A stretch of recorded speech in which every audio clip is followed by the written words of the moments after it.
Le Ségur de la santé a pris en compte les injustices salariales de nombreux personnels.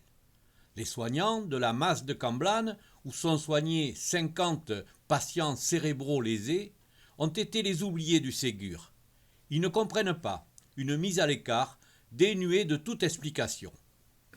En dehors de la loi Ségur, on est en dehors de toute considération, en tous les cas, pour les prises en charge des personnes que l'on a en charge, hein, qui, pour moi, font partie des gens dépendants, comme les personnes âgées en maison de retraite.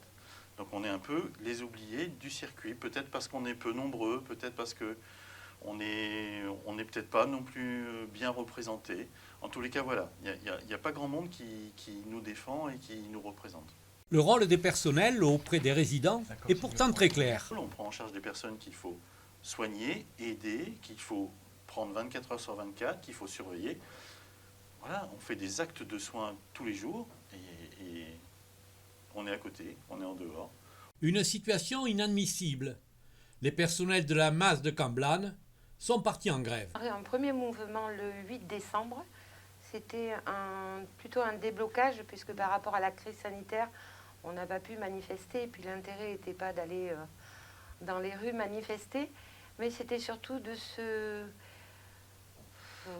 faire part de notre mécontentement en tant qu'oublié de la loi Ségur.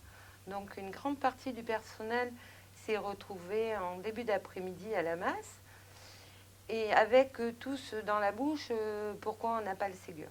Nous avons attiré l'attention de la députée de la circonscription. Nous lui avons adressé un courrier en tant qu'ancienne secrétaire d'État auprès d'Agnès Buzyn.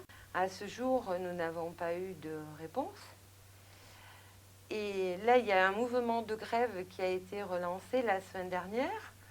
Donc nous avons décidé de mettre en place un mouvement ici aussi, qui s'étale de la semaine qui a démarré le 21, qui s'arrêtera le 28.